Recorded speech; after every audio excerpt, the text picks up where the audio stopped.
Bonsoir à toutes et à tous et bienvenue dans cette série dans la bibliothèque 2, dans la bibliothèque de Claire Denis ce soir. Je rappelle le principe de ces conversations, il est très simple, il consiste à demander à une ou un invité de choisir, d'établir la liste des 10 livres qu'elle amènerait sur une île déserte. Et donc, on a démarré cette série il y a fort longtemps maintenant. Et je suis très heureux que Claire Denis ait accepté de jouer à ce jeu.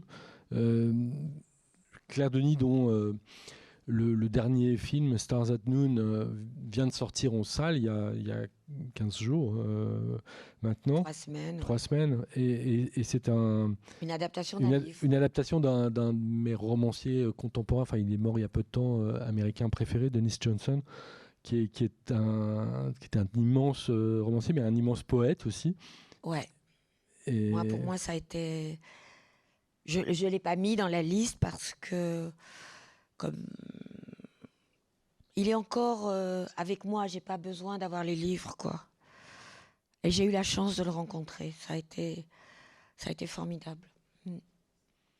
Bon. Donc ça, c'est un livre particulier qui se passe en Amérique centrale. Ouais. Mais il a écrit... Son premier livre. Il a écrit aussi Jason, enfin beaucoup de livres importants. Je pense qu'il n'est pas encore suffisamment lu en France.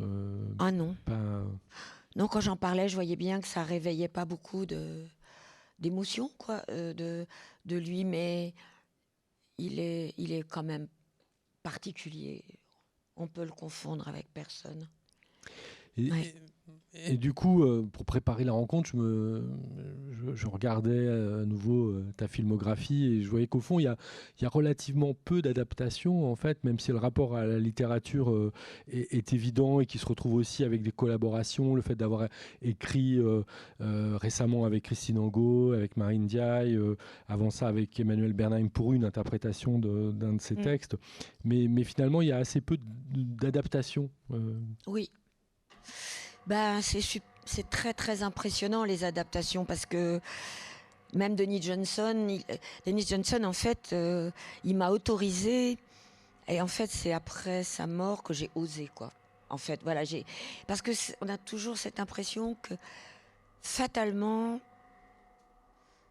ce livre qu'on chérit ou ce poème qu'on chérit ou cet écrivain qu'on respecte ou qu'on aime, écrivaine, on pourrait le décevoir, le blesser, la blesser. Et la première fois, peut-être que j'ai travaillé avec Emmanuel Bernheim, c'était le hasard. Je connaissais Emmanuel. Emmanuel et moi, on avait fait un petit duo pour un producteur qui nous avait proposé de réadapter le dernier scénario de Jean Renoir, et qui se passe pendant la jeunesse du père de Jean Renoir, et l'histoire d'une femme qui travaille dans un bordel et d'un riche bourgeois. Et c'est tellement... il l'avait écrit en pensant à Jeanne Moreau. Et moi, je me suis lancée là-dedans. Et c'est là que j'ai compris que pour que le sentiment fonctionne, il faut avoir des sentiments proches, et que ce qui bouleversait probablement Renoir quand il a écrit ce scénario, c'était les visites de son père dans les bordels et ces femmes-là. Moi, j'avais pas ce rapport-là à ces femmes-là, et je trouvais la fin trop... Un jour, Emmanuel m'a dit, mais franchement, tu l'aimes pas, ce projet? Je dis, oh, pas du tout, non.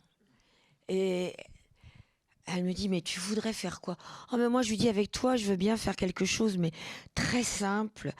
Pas de costume, pas de calèche, pas de chevaux, un homme, une femme, dans une voiture, et basta. Elle me dit, mais tu plaisantes? Je lui dis, non, moi j'ai envie de rien d'autre que de ça. Et elle me dit, mais je suis en train de finir mon manuscrit, et c'est ça. Et alors, elle m'a fait lire son manuscrit vendredi soir. Et alors, qui est une histoire qui se passait au moment de ces grandes grèves contre une réforme des retraites en 1995. Ouais. Donc, c'est comme ça que le travail avec Emmanuel, en fait, n'était même pas une adaptation. Ça a pris un tour étrange parce que c'était le manuscrit. Et finalement, je disais à Emmanuel, on ne change rien, on garde tout. Voilà. Et puisque j'en parlais, ces expériences d'écriture avec des écrivaines, ah oui, ça a été différent des écritures des autres films. Ouais. Je dirais Marie Ndiaye, c'est... Pour White Material. Ouais. C'est quelqu'un que j'admirais depuis si longtemps et que je lisais avec ferveur et avec qui j'échangeais un courrier de groupie, vraiment, je ne peux pas dire autrement, auquel elle répondait toujours. Et donc, quand j'ai eu ce projet avec Isabelle Huppert en Afrique, Isabelle me disait toujours « Ah oui, on n'a qu'à adapter Doris Lessing, The Grass is Singing ». Et je disais « L'herbe qui chante ». Je disais « Mais non, écoute, Isabelle, je connais trop ce livre, on va faire autrement ». Et j'ai travaillé avec Marie et on est parti plutôt sur les nouvelles, ce qui se passait en Côte d'Ivoire à l'époque pour les planteurs de café et de cacao français. Voilà. Mais avec Marie, c'était exceptionnel parce que Marie connaissait pas l'Afrique. Donc on est parti au Ghana et en Côte d'Ivoire toutes les deux. Et moi, j'étais la blanche et elle était chez elle. Ça, c'était hilarant. Ouais. Mais c'était bien. Et avec Christine Angot? Et Christine Angot, pareil. 2 films, non? Alors, Christine, le premier, Le Soleil intérieur, j'aime beaucoup Christine. Et donc, je suis allée à Avignon écouter des lectures. Et je sors des lectures à l'Archevêché, je crois, ou je ne sais plus. La nuit tombe et je lui dis, c'est marrant, Christine, tu dis toujours que le cinéma, c'est difficile. Mais la dernière lecture, là, tu me dis demain de faire un film. Moi, je le fais tout de suite. Tu écris d'une telle façon que c'est là. Elle me dit, mais comment tu peux me dire ça? C'est pas possible. Je lui dis, mais absolument. Et à ce moment-là, j'étais au Frénois.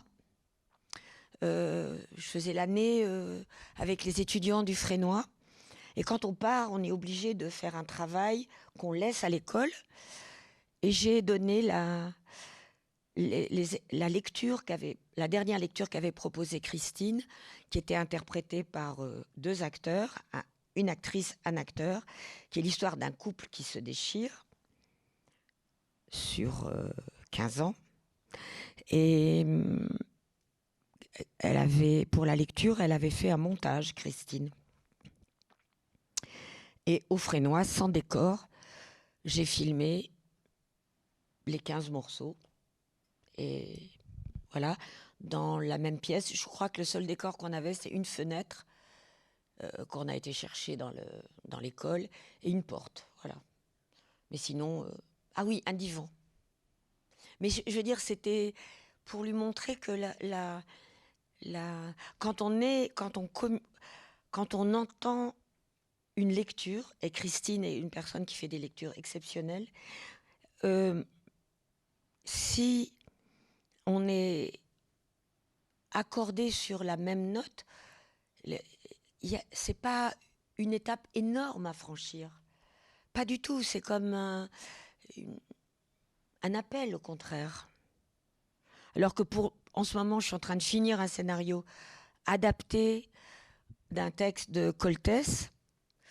Eh ben, sincèrement, je pleure des larmes de sang tous les jours, quoi, parce que Coltès est mort en 89 et que ce qui nous reliait à l'époque je dois le réveiller tous les matins, quoi. C'est en moi, et en même temps, ça m'a... Bah, il est parti, sa mort oui, et puis c'était une mort douloureuse. Enfin, je sais pas. J'ai du mal, voilà. Mais travailler avec Marie et avec Christine, et Amour et acharnement, c'est le deuxième film que j'ai écrit. Christine, c'est pas vraiment une adaptation, on pourrait dire. Il y a des morceaux entiers d'un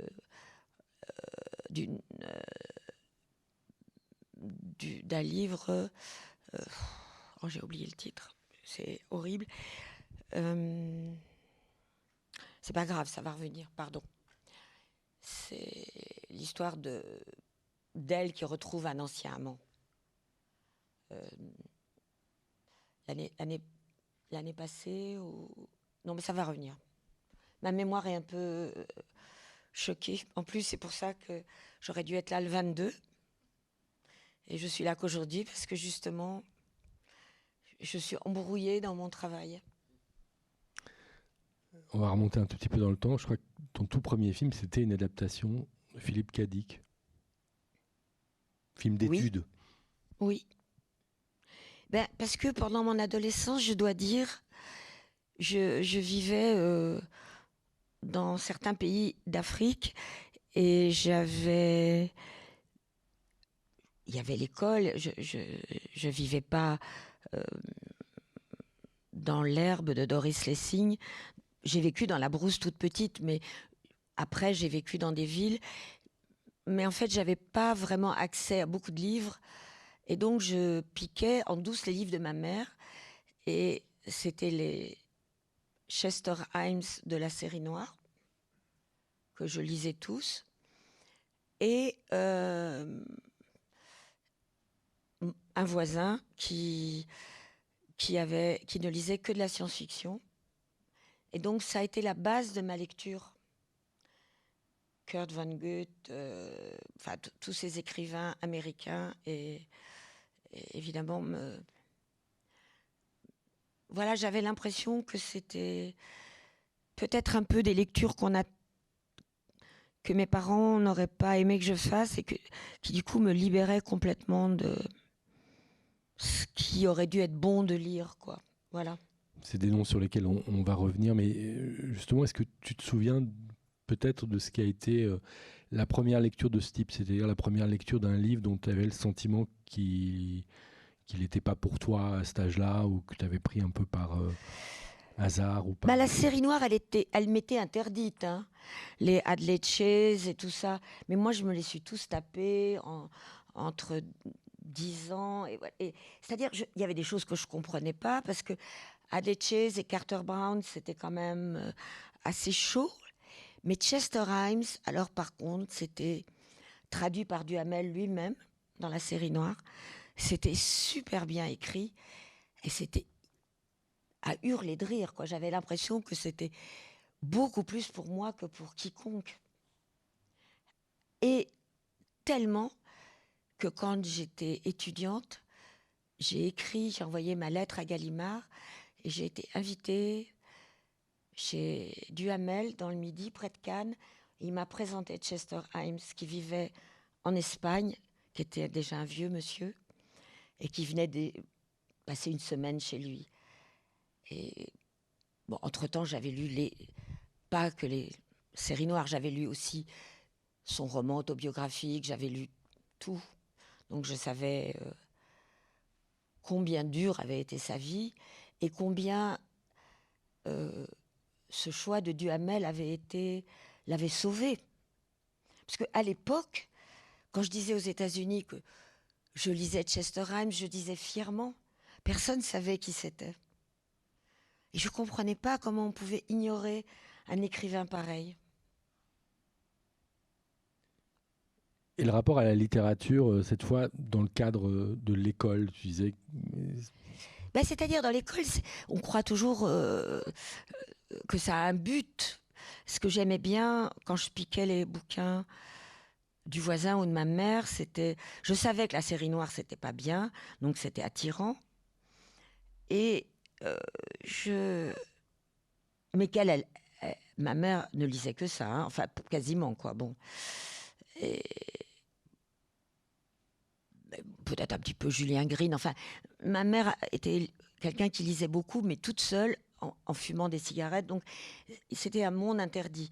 Et par contre, le voisin, la science-fiction, j'avais le sentiment que jamais j'apprendrais des choses pareilles à l'école.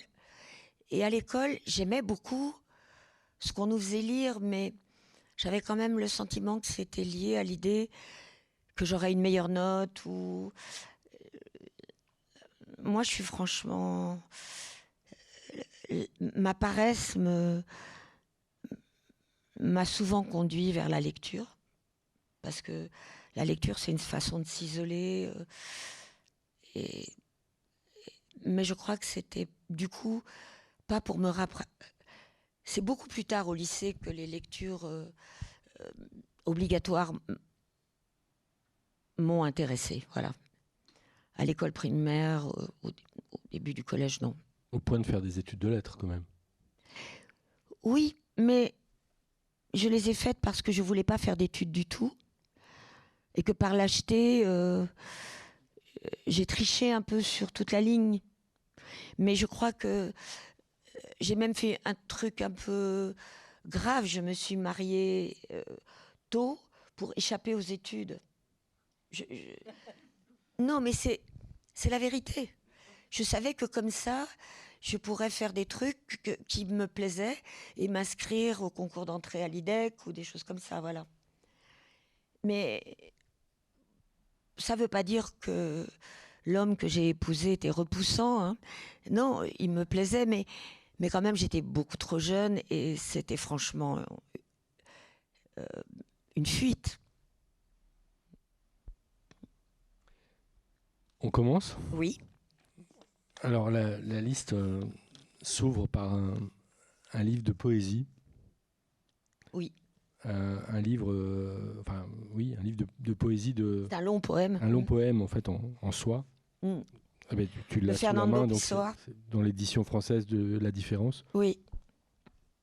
C'est une édition que j'ai choisie il y a longtemps parce qu'il y a le portugais et le français. Et le portugais, c'est une langue très belle. Et je trouvais que lire un poème écrit par Pessoa en français sans entendre les sonorités portugaises, enfin les avoir face à moi, et pouvoir essayer de le lire en portugais aussi, c'était impossible. Et c'est grâce à Claude Régis. Un été à Avignon, Claude Régis a mis en scène l'Aude maritime avec un seul acteur en scène, Jean-Quentin Châtelain. Il l'avait fait déjà avant avec Isabelle Huppert, qui a 448 de Sarah Kane. Et c'était le même dispositif, un acteur seul en scène, avec une petite balustrade comme celle qui est là. Et Jean-Quentin a récité ce poème exceptionnel. Avec sa diction bien particulière. Oui. Mais qui convenait. C'est coché de partout. J'ai honte. Non, j'ai honte d'écrire dans les livres, mais je le fais quand même.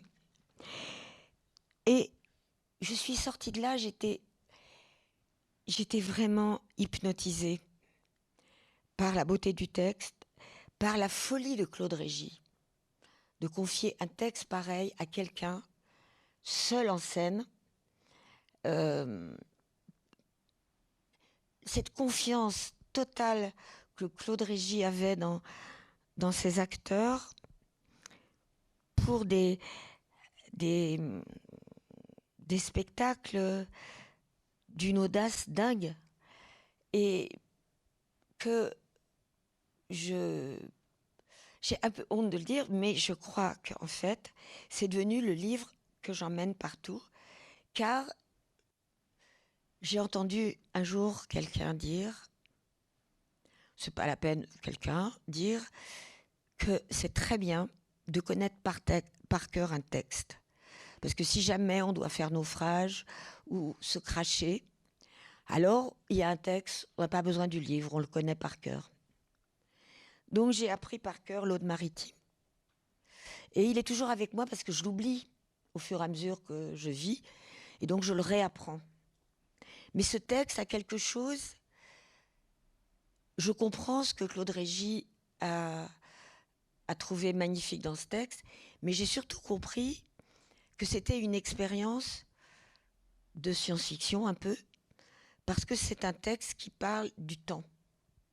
En fait, ça commence par un homme qui arrive à l'aube sur le quai du port de Lisbonne et qui voit au loin, tout loin à l'horizon, un petit point net et précis qui est un paquebot qui entre dans le port. Et en même temps, le soleil monte dans le ciel doucement et les bruits du port se réveillent. Et pendant tout le texte, sa pensée va, ses rêveries vont accompagner le trajet du paquebot jusqu'à quai. Et à la fin du poème, il est à quai.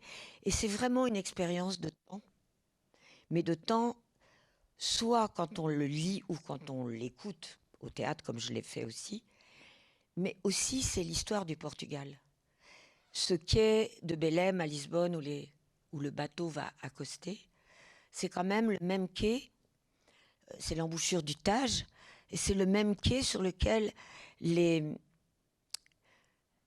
explorateurs portugais du XVe siècle partaient découvrir le monde. Alors, c'est l'histoire du Portugal, voilà. Et je crois que c'est une expérience formidable, lire ce texte, voilà. Ça t'est souvent arrivé de découvrir des livres par l'intermédiaire d'un spectacle ou d'un film? Avec Sarah Kane aussi? avec Sarah Kane. Je la connaissais pas, bien que je travaillais avec un groupe de musiciens, les Tindersticks, qui eux avaient fait une chanson sur 4/48, mais je ne le savais pas. Je les entendais compter 26, 27, 48, 62. Je savais pas que c'était Sarah Kane.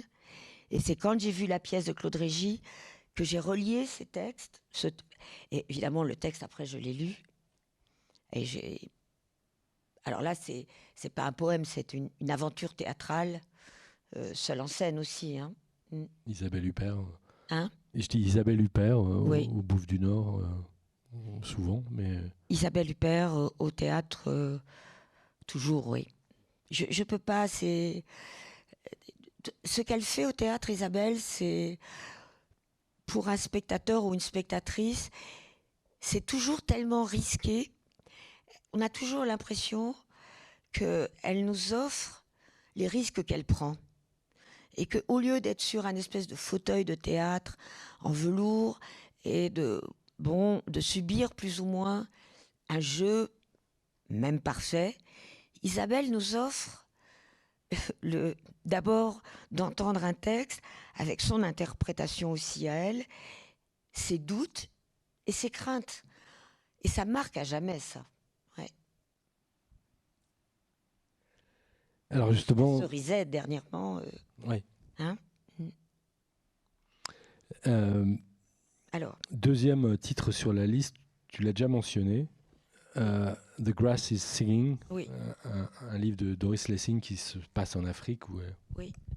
J'ai mis le titre en anglais parce que c'est vrai que je l'ai lu en anglais.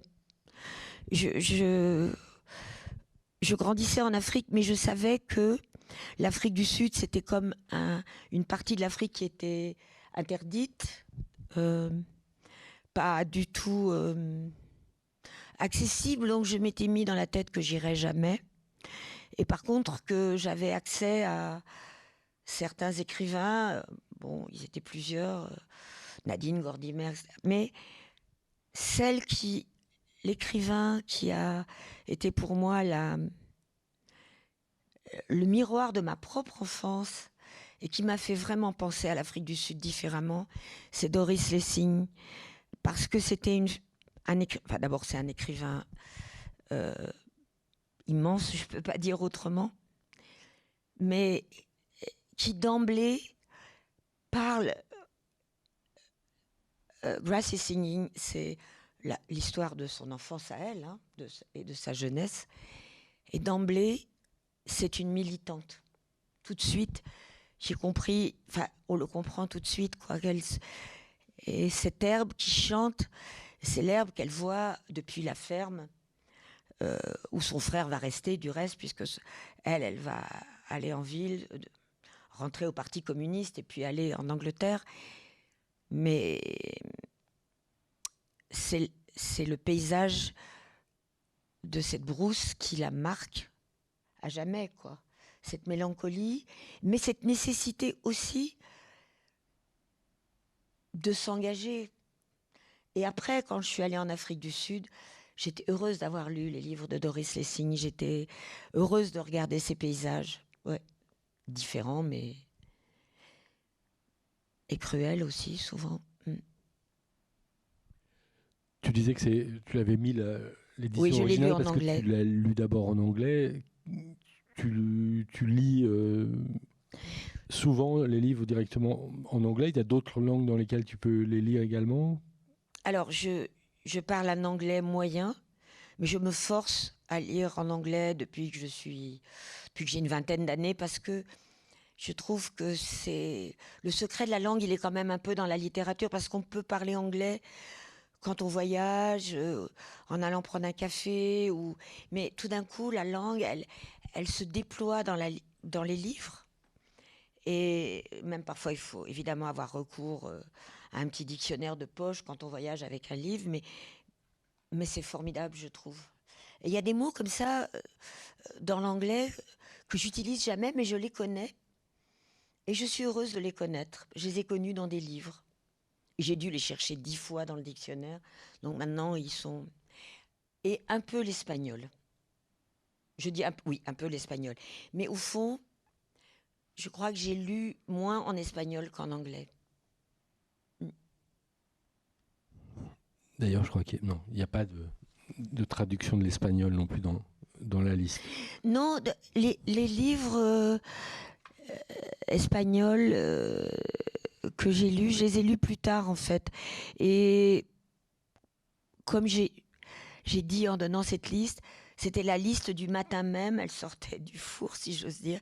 Je me suis dit, si je commence à réfléchir, parce que bien sûr, comment dire qu'on va pas mettre Cervantes, mais non, je me suis dit, je vais le faire de tête, comme ça, ce qui me vient à l'esprit.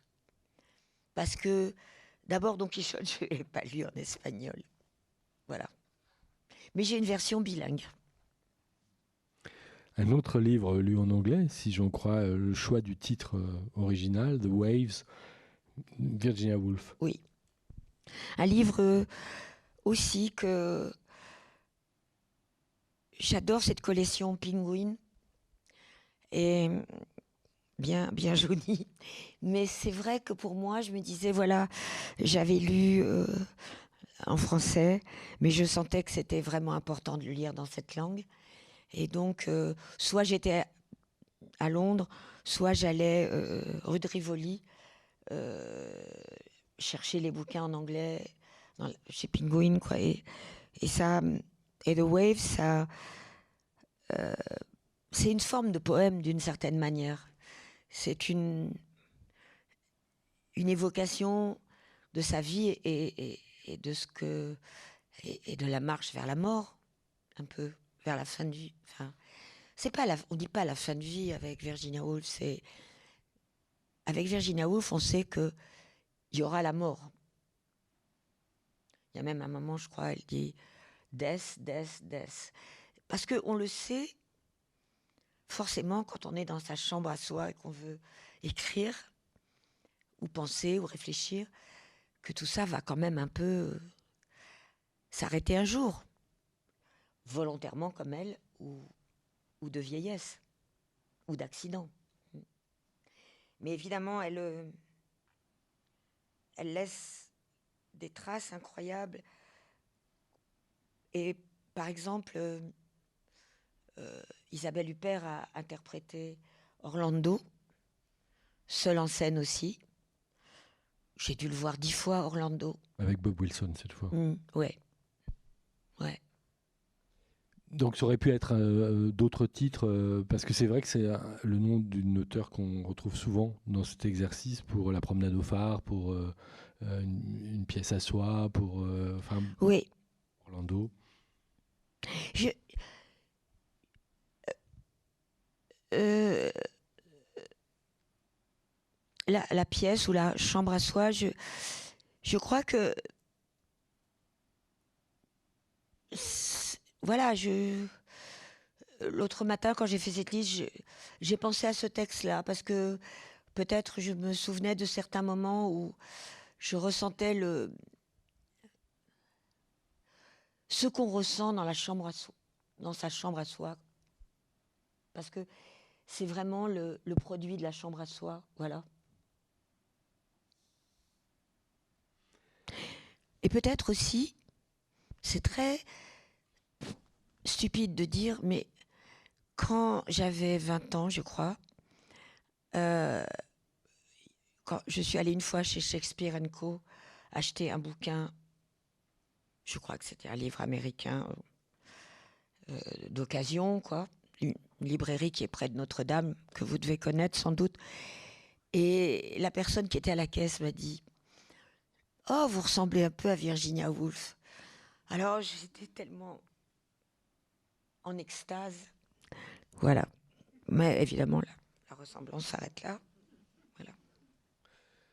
Mais après, tu as plutôt acheté les livres rue de Rivoli, c'est à W. Smith ou chez Galliani.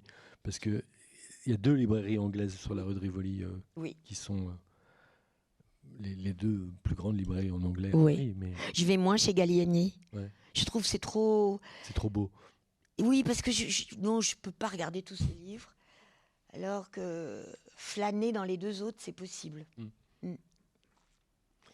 Un auteur américain, cette fois, lu d'abord en français, mais peut-être en anglais après, William Faulkner, Oui. Lumière d'août.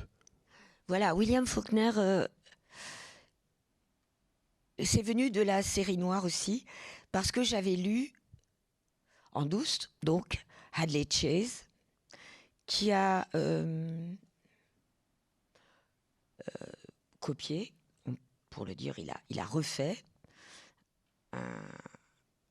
de Faulkner, hein, bon, pas d'orchidée pour Miss Blandish, et c'était des livres qui avaient le viol avec l'épi de maïs et tout ça. C'était très marquant, et quand même, dans la série noire, il y avait marqué au dos, sur la 4e de couverture, que c'était quand même une inspiration de William Faulkner. Et donc, c'est la classe quand même, hein, cette collection, cette série noire. Alors, je me suis dit, bon, bah, donc, j'étais au lycée, et j'ai commencé à lire Faulkner, en français puis en anglais. Et vraiment, Lumière d'août ou Absalon, j'aurais été incapable de les lire d'abord en anglais, j'aurais pas pu. Heureusement que je les ai lus en français d'abord. Et après, je me suis lancée dans l'anglais, mais c'est tellement... il y a tant de méandres dans cette écriture, tant de richesse, d'impressions sensibles et de mots, et de culture du Sud aussi, un mode de vie que je connaissais pas du tout. J'avais jamais été au sud des États-Unis. Et donc, heureusement que je les ai lus d'abord en français. Ouais. Mais William Faulkner, Lumière d'août, vraiment, pour moi, j'aime tous ses livres, mais il y a dans Lumière d'août des gens qui marchent vers un destin, vers un qui va être douloureux, bien sûr. Là, les personnages de Faulkner ont une vie rude. Et dans Lumière d'août, ça commence dans une marche au fond, et j'ai toujours pensé que c'est peut-être son livre qui m'a le plus donné envie de le relire et de le relire. Parce que ces personnages qui vivent dans une même ville, mais qui n'ont rien à voir. Et puis, je crois qu'il y a un personnage qui s'appelle Christmas et qui est un peu comme dans Intruder in the Dust, une courte nouvelle de William Faulkner, un noir qui n'est pas perçu comme un noir par les blancs, mais qui sait qu'il est noir et qui donc va en mourir. Un peu La Tâche, enfin ce qu'a fait ensuite dans La Tâche, enfin, sauf que dans La Tâche, il y a ce style ironique. Philippe Roth. De Philippe Roth, oui. Alors que dans Lumière d'août, c'est déchirant, la condamnation à mort de Christmas. Ouais.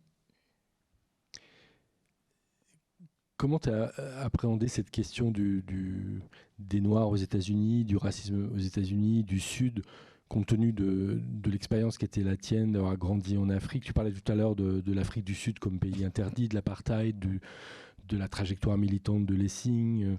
C'est des choses qu'on retrouve quand même dans beaucoup de ces lectures. Je m'en suis rendu compte après l'avoir envoyé parce que je me suis dit, décidément, je suis marquée. Mais c'est vrai que comme c'est venu spontanément, j'ai pas agencé, c'est venu, voilà. Et du coup, je pense qu'en effet, c'est la preuve que l'enfance marque beaucoup. Et puisque j'ai commencé par Fernando Pessoa, j'ouvre une toute petite parenthèse. On a parlé de l'Afrique du Sud. Et la première fois que je suis allée en Afrique du Sud, je savais que Fernando Pessoa était né à Durban. Et il n'était pas question que j'aille à Durban, mais je me suis débrouillée pour aller à Durban. C'était la première fois en Afrique du Sud, c'était en 94 quand Mandela s'est installé à la tête du gouvernement. On m'avait invité pour montrer 2 films et je suis partie à Durban. Je crois que les gens ne comprenaient pas pourquoi il fallait. Et quand je suis arrivée à Durban, trouver la maison où était né Pessoa, elle est toute petite, en briques rouges, dans le vieux quartier. Je crois que les gens m'ont pris pour une dingue, vraiment. Parce qu'ils pensaient que je voulais voir des Zoulous, ou je ne sais quoi, des danses Zoulous, de l'artisanat. Moi, je voulais voir la maison de naissance de Fernando Pessoa, parce que je me disais, si je l'aime tant, et si, dans Haute-Maritime, il parle de ces voyages où on va vers d'autres continents, c'est quand même parce qu'il est né à Durban. Moi, j'en suis sûre. Même si les Portugais sont très tournés vers l'océan, lui, peut-être encore plus. Ouais.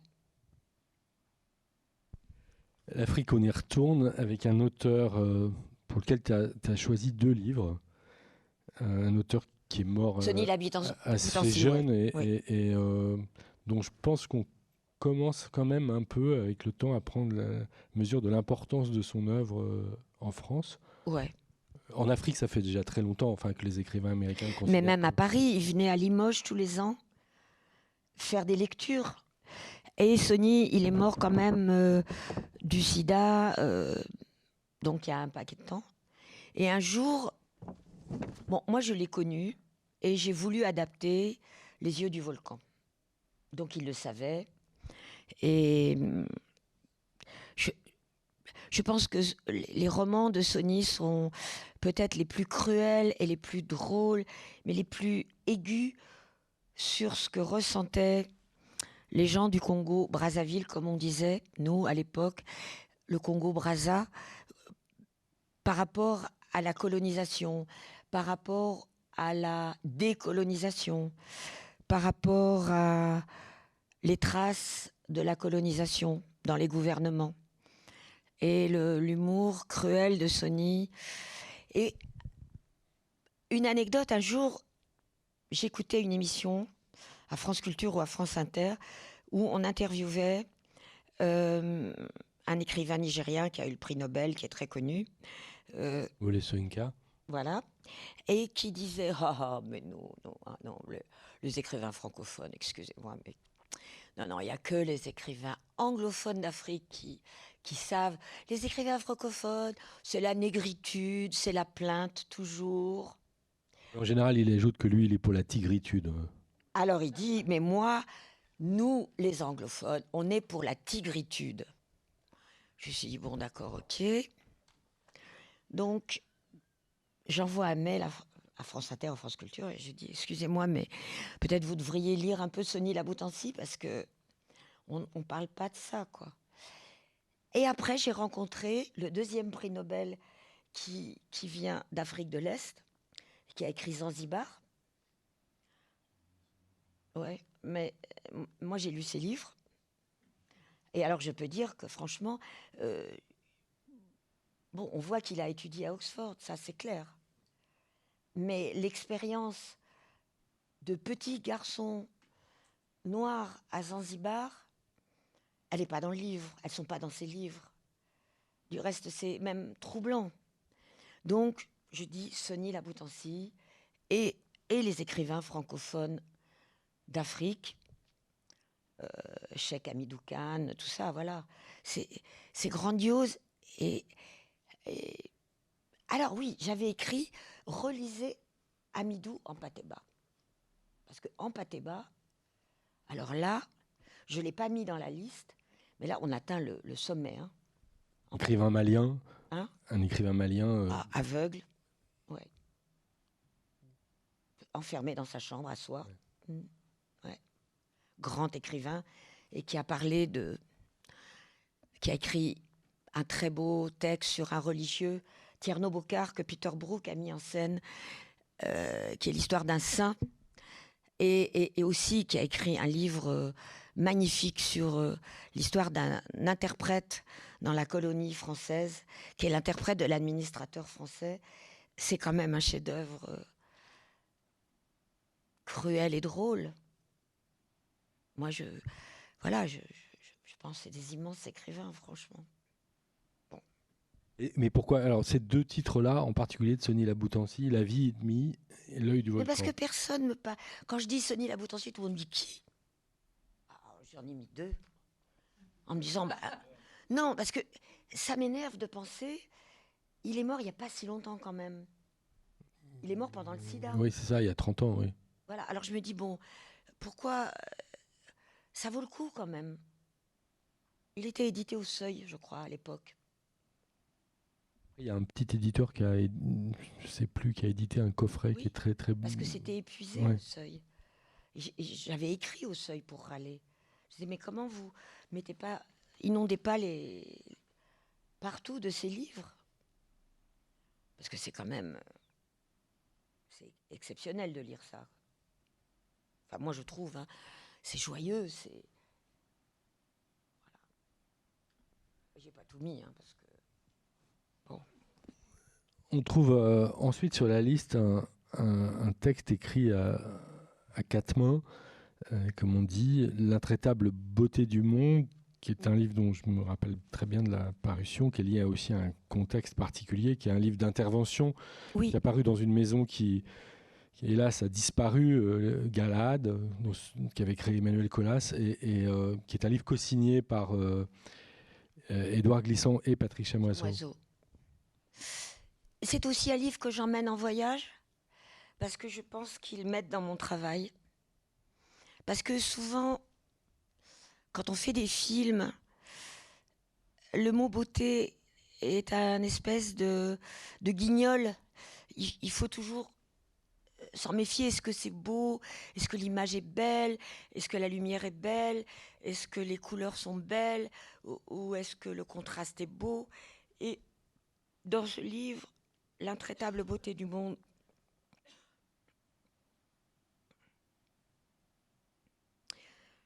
on regarde ailleurs. On regarde... on peut penser vraiment à ce que c'est que la beauté du monde, sans se dire « oh, c'est beau ». Voilà, seulement. Oui, voilà. Moi, je sais que sur les tournages, la tentation du coucher de soleil, il faut essayer de l'éviter quand même un peu. Parce que ça, pour que ça dise quelque chose, un coucher de soleil, il faut avoir lu ce livre. Parce que sinon, c'est juste beau, voilà. Parce que quand on regarde les couchers de soleil d'un peintre impressionniste, euh, ou pas, mais en tout cas, disons, je dis d'un peintre impressionniste parce qu'on en parle souvent, euh, on réfléchit un petit peu. Alors que dans l'image, que ce soit du numérique ou surtout de la pellicule, l'attraction du beau, entre guillemets, est gênante. Il faut penser au-delà quand même. Voilà. Et Édouard Glissant, j'aime beaucoup lire Édouard Glissant. Aussi, bien sûr, Patrick Chamoiseau, mais Édouard Glissant, à l'époque où Toni Morrison avait dit que Faulkner était un sale type du Sud, Édouard Glissant lui avait répondu en lui disant « Pas du tout, vous avez mal lu Faulkner. C'est pour moi le seul écrivain américain qui parle vraiment de la coexistence des Noirs et des Blancs. » Et ça, j'avais jamais oublié. Édouard Glissant qui était prof en Louisiane, parce que Oui. Donc bah, il connaît le Sud. qui connaissait le Sud, Mm. à défaut d'avoir été accueilli par des universités françaises, soit dit en passant. Ouais. Mais le petit livre qu'il a écrit sur Faulkner, comme pour racheter Faulkner, aux yeux de Toni Morrison, aux yeux de tous, est extraordinaire. Ça donne envie de relire Faulkner instantanément. Alors on y vient à Chester Himes, avec lui aussi, comme Sonny Laboutancy, il a le droit à 2 titres sur la liste, ce qui veut dire que quand on fera les comptes, on sera peut-être un peu au-delà, c'est pas grave. Donc 2 titres, S'il braille, lâche-le et La fin d'un primitif.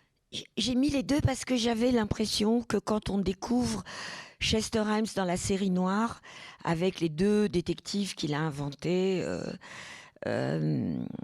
et ces incroyables histoires rocambolesques qu'il nous fait vivre dans les quartiers noirs, dans les ghettos noirs des villes américaines, la fin d'un primitif, c'était l'autre côté de Chester Himes. C'était l'histoire d'un jeune écrivain noir qui n'a pas un rond pour vivre et qu'une riche femme blanche new-yorkaise soutient. Je ne peux pas dire autrement, on dirait pour une femme. C'est un peu comme les 2 personnages de Breakfast at Tiffany. Elle est là. Et il a un réflexe étrange. Tout d'un coup, il a ce qu'il appelle peut-être le primitif. Il la tue. Comme incapable de supporter l'amour de cette femme et le soutien qu'elle lui apporte. Voilà. Et donc je pensais qu'il fallait mettre les 2. C'est un peu des 2 de lui, quoi. Parce qu'il avait vraiment 2 facettes. Et par exemple, j'ai appris, ça a l'air de rien que pour survivre et devenir écrivain, il était garçon d'ascenseur dans un grand magasin et que il avait peut-être 16 ou 17 ans et dans ce magasin, l'ascenseur de service pour les employés n'avait pas de barrière de sécurité et que quelqu'un l'a poussé, qu'il est tombé dans la cage de l'ascenseur et que toute sa vie, même moi quand je l'ai connu, je ne le savais pas bien sûr, mais je l'ai lu après, il a porté un corset tout le temps pour pouvoir tenir parce qu'il soit pas mort déjà c'était un miracle, mais il avait le torse brisé. Tu parlais tout à l'heure de la série noire, de l'importance que ça avait eu pour toi dans la découverte de la lecture de livres d'adultes. Oui.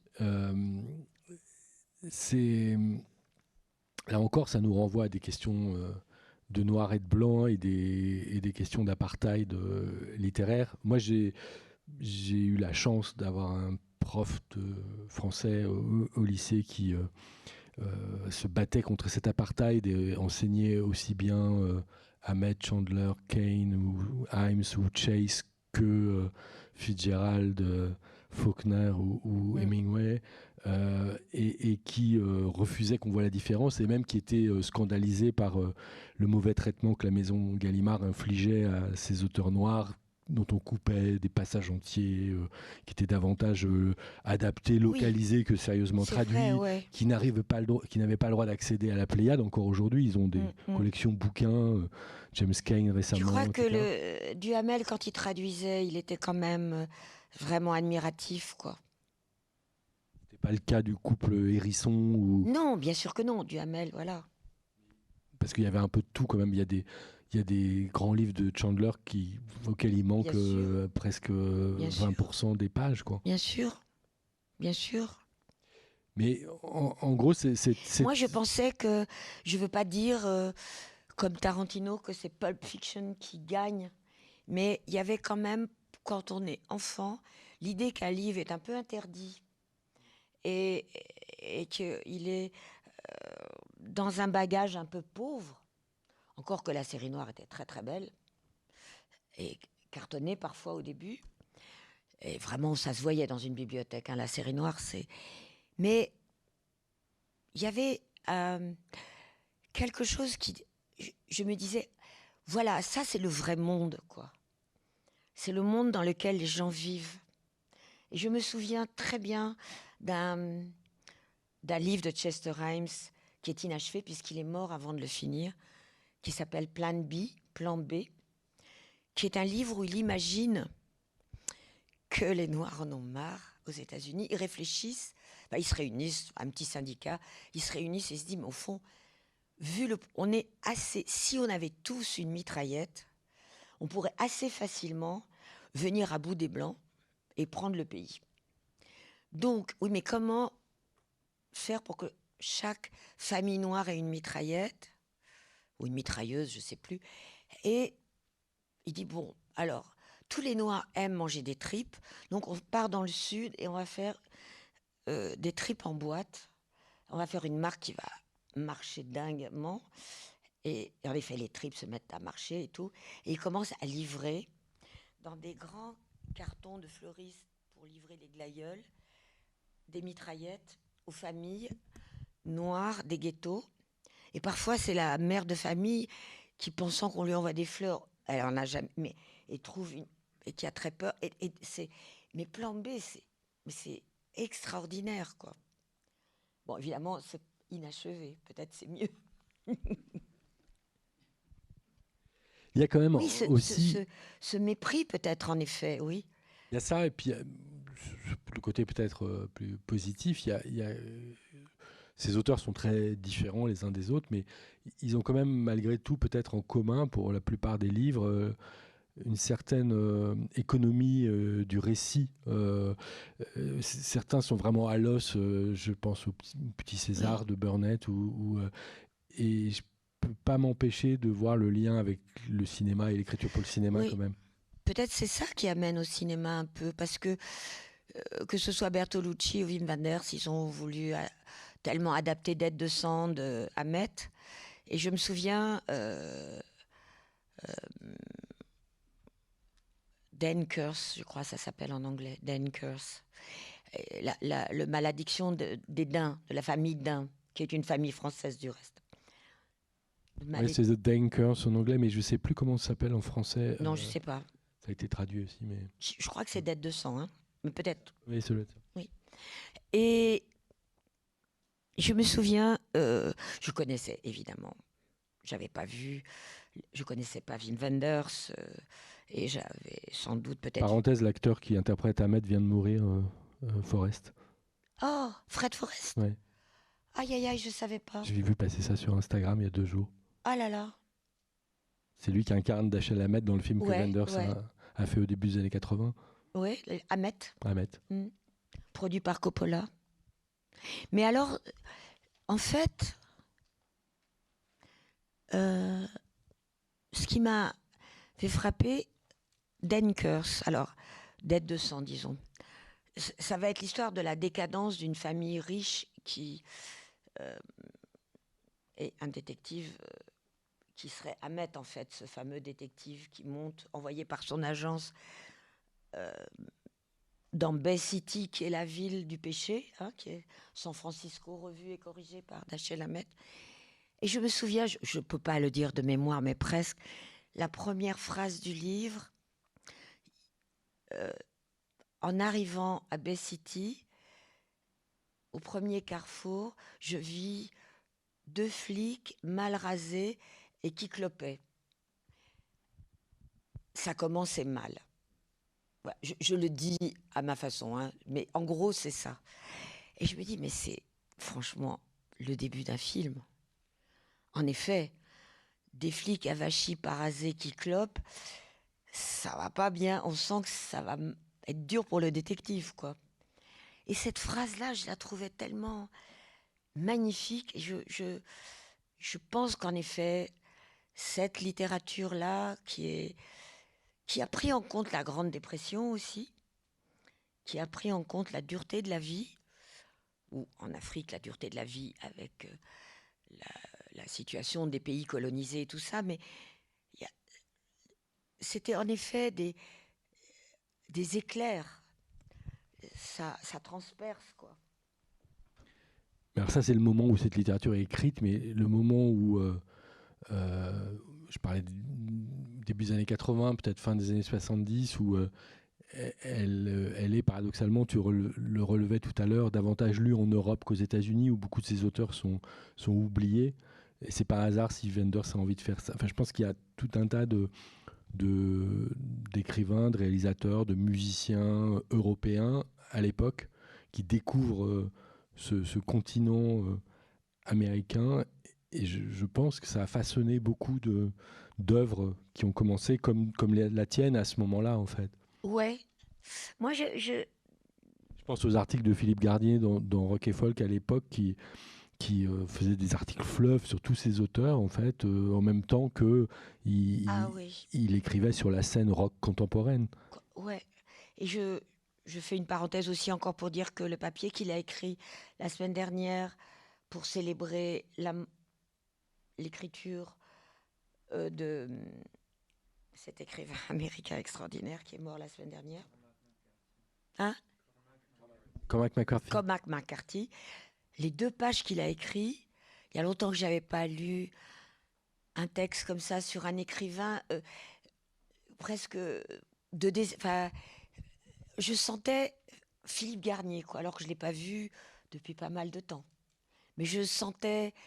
Et moi, par exemple, c'est pas un écrivain que j'ai adoré, si certains de ses livres, mais par exemple La Route, le livre qui l'a rendu très célèbre, je le hais, ce livre. Parce que... Non, mais parce que je trouve, on peut pas tout... Enfin, bien sûr, j'ai tout de suite compris quand, 1 an après, le film a été fait. Et justement, c'est l'inverse pour moi dans la pulp fiction. C'est quelque chose qui est beaucoup plus fort. C'est quelque chose qu'on a tous ressenti.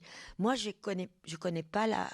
Si on n'est pas un homme qui tient son petit garçon par la main et qui traverse tous les États-Unis à pied, et c'est la fin du monde, bah oui, forcément, c'est magnifique, mais moi, je préfère lire La Guerre de Troie, sincèrement, hein. Non, mais c'est vrai. Et pourtant, il y a des livres de lui que j'ai beaucoup aimés. Je ne suis pas grossière en disant ça, je crois. Non, bon, pas du tout. D'accord. Bah, il est mort, je ne veux pas... Un autre auteur que tu as adapté, en fait, dont on n'a pas parlé tout à l'heure, Oui, mais qui n'est pas un auteur de fiction, pas du tout, non. un philosophe, Jean-Luc Nancy, Oui, La pensée dérobée. oui. Jean-Luc Nancy, j'ai pas étudié la philosophie, mais le hasard a fait que il y avait une librairie dans Paris qui s'appelle Chan. Il y a toujours, oui. Elle est toujours, mais j'habitais pas à côté. Boulevard du Montparnasse. Voilà. Et elle avait, dans une cour derrière, elle organisait des lectures. Et je me débrouillais toujours, enfin, quand ça m'intéressait, pour aller écouter ses lectures. Et j'ai été écouter 2 lectures de Jean-Luc Nancy, dont une par lui et une par Jeanne Balibar. Et j'ai entendu un jour, dans une lecture aussi, Derrida dire, il était avec Jean-Luc Nancy parlait pas, Derrida parlait, Derrida était tellement, ça c'était c'est à Avignon ou à Nîmes, je sais pas, c'était un truc comme ça, peut-être à Montpellier, un truc de philosophie. Et Derrida était tellement un orateur exceptionnel, parce que même quelqu'un d'inculte comme moi pouvait comprendre tout ce qu'il disait. Inculte, je dis pas ça avec fausse modestie. Parfois, il y a des philosophes qui sont assez durs à comprendre. Derrida, c'était délectable. Et il passait son temps à dire à Jean-Luc, mais tu devrais écrire sur la transplantation cardiaque, tu devrais écrire. Bon. Et puis, en 95, il y a les sans-papiers, l'église Saint-Bernard. 96, oui. Hein? 96. 96, oui. Mais ça a dû commencer vers 95. Et Derrida a publié un texte pour la CIMAD, cette association protestante qui s'occupe des sans-papiers, qui s'appelait Les lois de l'hospitalité. Et ça, je crois que c'est en 95. Et c'est un texte extraordinaire sur ce que c'est que les lois de l'hospitalité. Bon, pas besoin de dessin. Et alors, il y avait un envoi à Jean-Luc Nancy en lui disant « Fais-en autant, quoi, toi ». Et Jean-Luc a pris la balle au bon et il a écrit l'intrus, qui est un très court texte sur lui. Il sait très bien ce que c'est que les lois de l'hospitalité, puisqu'il a dû changer de cœur et accepter le cœur qu'on lui a proposé, sinon il serait mort. Et il se rappelait que chez le cardiologue à l'hôpital de Strasbourg où il a été opéré, il y avait 2 autres hommes qui attendaient des cœurs, parce qu'il y a moins de femmes qui font des transplantations. Peut-être maintenant il y en aura plus, qu'on dit que les maladies cardiaques augmentent chez les femmes, mais quand Jean-Luc s'est fait opérer, c'était plutôt des hommes. Et il entendait un homme qui disait « Mais alors moi, je préfère crever, pas de cœur de femme et pas noir, et pas de cœur de noir. » Voilà. Et Jean-Luc dit, et je crois que c'est le début de l'intrus, il dit que peut-être qu'il a le cœur d'une femme noire qui bat dans la poitrine, et que donc ça lui a sauvé la vie, et que ça bat. Et il raconte l'expérience de cette intrusion, et il explique ce que c'est qu'une transplantation, qu'une greffe, c'est-à-dire qu'il y a une intrusion douloureuse, forcément. Il dit, on ne peut pas accueillir l'étranger sans que ce soit brutal. Et après, le corps a des défenses immunitaires, donc forcément, il va le rejeter, l'étranger. C'est normal. Donc, dans la greffe, on a dû trouver un médicament, je crois qu'il donne même le nom dans son bouquin, la cyclosporine, je crois, ça s'appelle, qu'on donne aux greffés pour qu'ils, pendant 4-5 ans, pour que leur défense immunitaire accepte.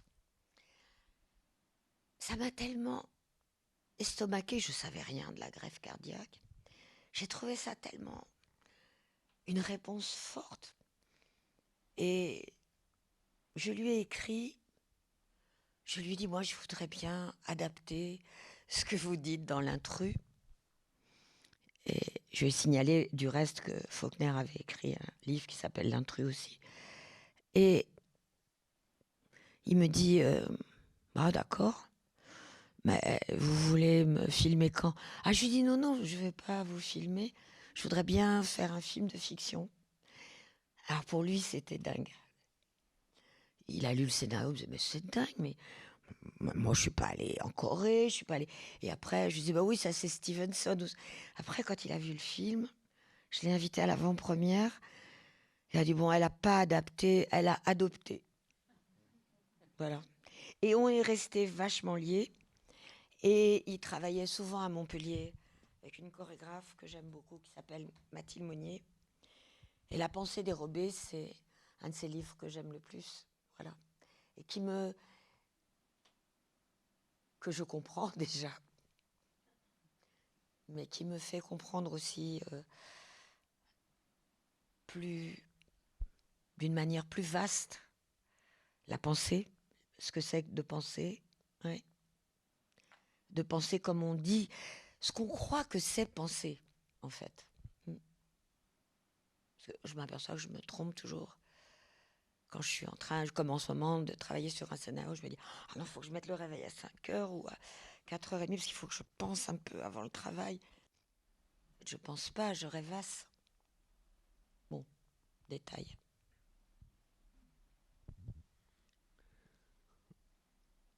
Avant-dernier titre sur la liste, le nom a été mentionné tout à l'heure à propos de science-fiction. On tourne vers les États-Unis. C'est Kurt et Vonnegut. Ouais, Kurt Vonnegut. Rudy Waltz. Oui. C'est un de ses derniers livres, je crois. Et j'aimais beaucoup cette collection aussi, du Seuil, fiction. Fiction et compagnie. Ouais. Ouais. Et c'est un livre... Il n'y a pas beaucoup d'Américains traduits. Il y a Thomas Pynchon, il y a Robert Coover. Il y a Kurt Vonnegut. Pardon. Il y a Robert Coover, Thomas Pynchon. Oui. Il y a quelques Américains dans la collection. Mais... Oui. Mais celui-là, il m'avait marqué parce que c'était quand même un peu sa prédiction d'un monde qui finissait, quoi. Que ça tournait pas bien, quoi, au fond. Que il y avait pas... qu'on avait le droit d'être inquiet. Et moi, j'étais pas du tout inquiète quand je l'ai lu. Je pensais qu'on était dans un monde qui devenait de mieux en mieux. Et je me disais, mais quand même, tous ces écrivains de science-fiction américains, alors on disait, ah oui, mais c'est à cause de la bombe atomique. Mais non, c'est pas vrai. Je crois qu'ils avaient une vision du monde très lucide que moi, j'avais pas. C'est quand même pas rien ce contexte de guerre froide. Enfin, ça a beaucoup marqué. Il y a un auteur anglais qui est mort il y a très peu de temps, Martin Amis, qui était un grand lecteur de Vonnegut ou de Saul Bellow. Et moi, je suis lectrice de Martin Amis. Oui. Immense écrivain. Oui, immense, oui. Et mort jeune, trop jeune. Mais jeune, enfin non vieux, mais vieux trop jeune. Mais quand même, on s'en remet pas tout de suite quand on est adolescent et qu'on lit ça quand même. Ça. Et aujourd'hui, j'y pense vraiment.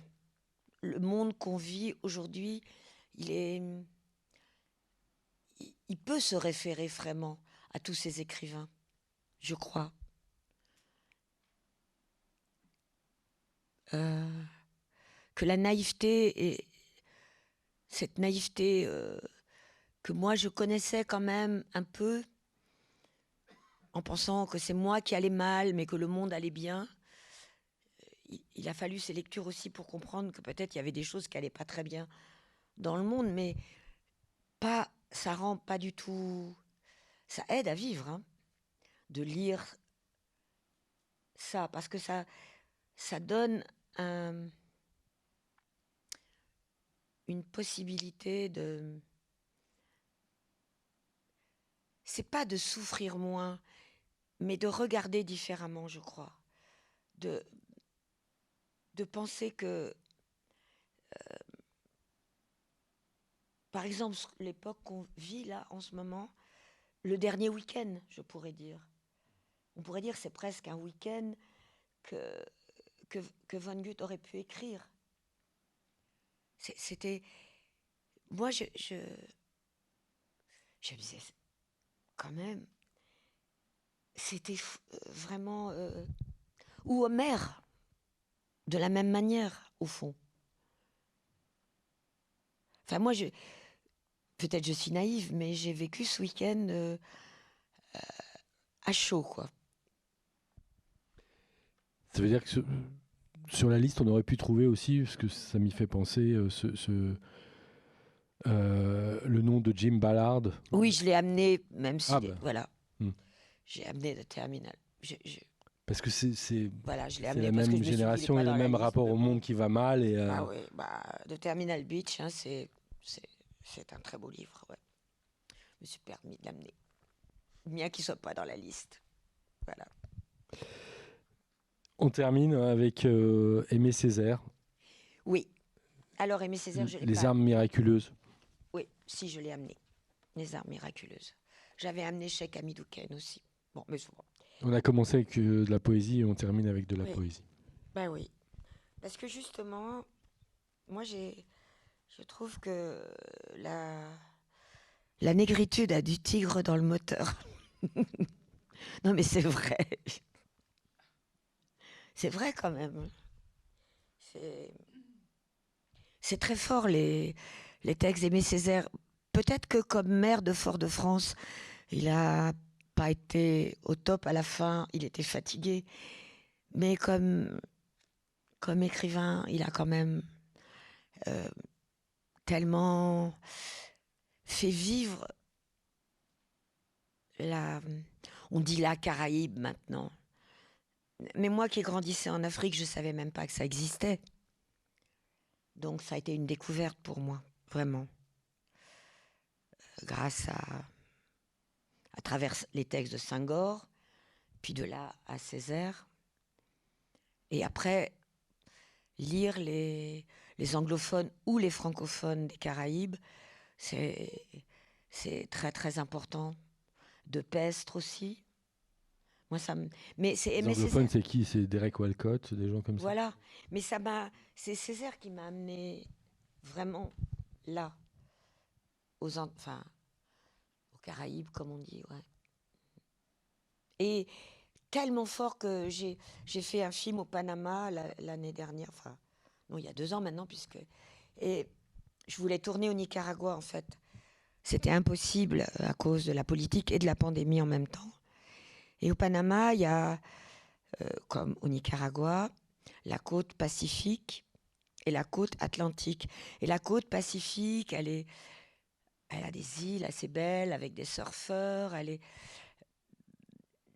y a dans le sud du Panama, quand on s'approche de la Colombie, il y a une partie où il y a des tribus indiennes. Mais sinon, c'est plutôt surf et plage.